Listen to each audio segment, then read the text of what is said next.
Ahora sí, tras casi un año desde el primer debate y luego de 10 meses de socialización en todo el país, el trámite del proyecto de enmiendas constitucionales está por llegar a su fin. Uno de los temas que ha generado debates de incorporación de una disposición transitoria que impedirá que la enmienda sobre postulación sin límites a la reelección se aplique en los comicios de 2017. ¿Es constitucional esta propuesta? O, como advierten ciertos grupos políticos y sociales, de este proyecto, ¿hay el riesgo que la Corte Constitucional la eche abajo? Lo vamos a analizar con nuestro primer entrevistado.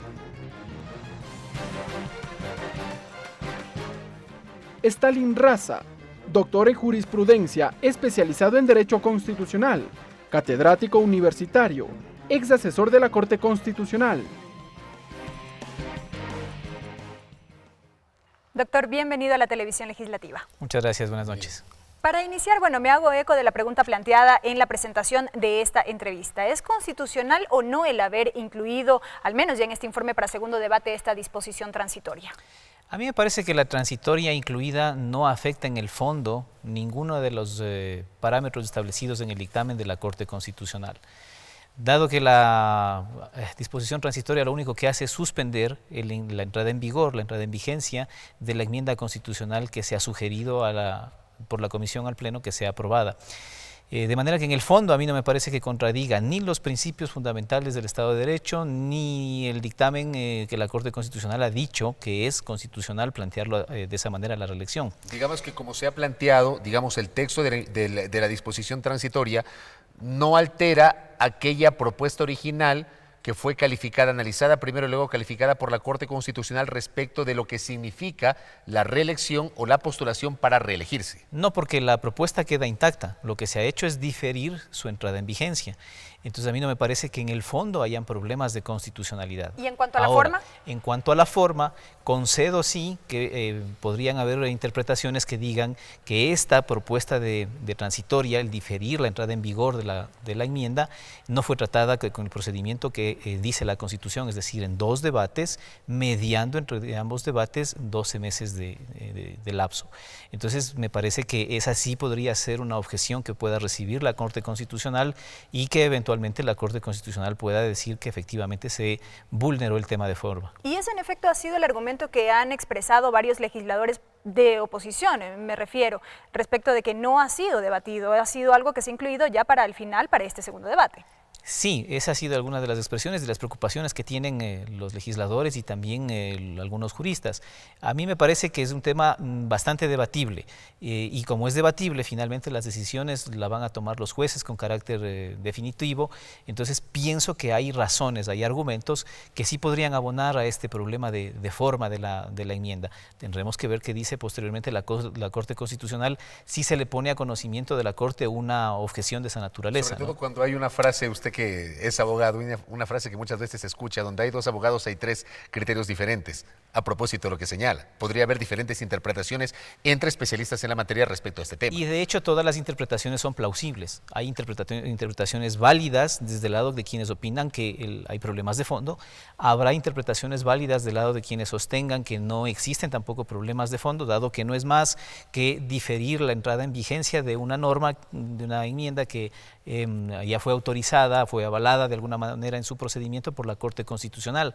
Ahora, claro, la interpretación que tiene autoridad es la que haga la Corte Constitucional y esa no la sabemos por dónde va. ¿Cómo es que se podría producir este pronunciamiento por parte de la Corte Constitucional? Si es que alguien demanda la inconstitucionalidad por la forma respecto de esta transitoria, de esta disposición transitoria, o de oficio, como se ha señalado, podría la Corte Constitucional pronunciarse tomando en cuenta que ha sido notificada con la aprobación de este informe para el segundo debate y ya también será notificada con su aprobación final en el Pleno. Bueno, de las dos maneras, porque recuerden ustedes que en el dictamen la Corte Constitucional ha dicho que se reserva la facultad de hacer un control automático de constitucionalidad y que todos los actos que se produzcan dentro del procesamiento de la enmienda deben serle notificados a la Corte. Entonces, bien podría la Corte de oficio ejercer la facultad de revisar el informe para segundo debate y aún el pronunciamiento que haga la Asamblea en ese segundo debate, o podría también cualquier interesado, porque las acciones constitucionales son públicas, presentar una demanda para que la Corte se pronuncie sobre la forma de la aprobación de la enmienda. Vale decir que la única posibilidad que existe es que la Corte se pronuncie en una demanda de inconstitucionalidad de asuntos de forma, no por asuntos de fondo. ¿Cuál es la diferencia entre el uno y lo otro y por qué solamente en asuntos de forma? Porque al habilitarse el procedimiento para que la Asamblea sea la que decida la enmienda constitucional, se entiende que la Asamblea ha actuado como constituyente derivado. Y en ejercicio de ese poder constituyente derivado, sus decisiones en el fondo, las que tome la Asamblea, no son susceptibles de control por parte de un órgano constituido que es la Corte Constitucional. Porque en se el fondo, entiende que están apegadas a derecho. Exactamente, porque se le está dando amplia capacidad de configuración al legislador que está actuando como constituyente derivado para decidir el contenido de fondo de esa modificación constitucional.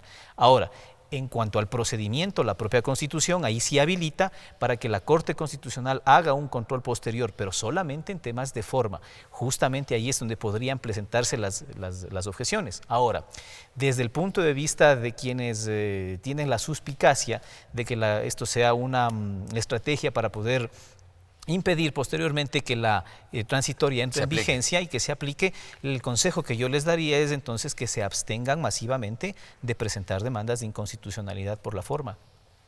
Pero bueno, eso es algo que ha advertido al menos el sector de la oposición, que de aprobarse aquí en el Pleno de la Asamblea procederán de esa manera respecto de la forma. Con ello, eventualmente la Corte entonces sí estaría en la facultad de echar abajo la transitoria.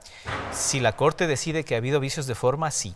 Efectivamente. Doctor, no puedo dejar pasar la oportunidad para preguntarle tal vez el tema más mediatizado, más controversial, que muchos lo han casi utilizado como caballo de batalla de este debate de las enmiendas, que es el tema de reelección. En el proyecto original se hablaba de la reelección y la eliminación del candado, cuando, por ejemplo, si mal no recuerdo, el artículo 114 de la Constitución establece que las autoridades de elección popular podrán reelegirse por una sola vez consecutiva, no al mismo cargo, más o menos eso dice el artículo 114. En el texto aprobado ayer, en el informe para segundo debate de la Comisión Ocasional de Enmiendas, se cambia la palabra reelección por postularse para reelegirse. Esa es, digamos, la frase que se utiliza. ¿Qué le parece a usted esta modificación?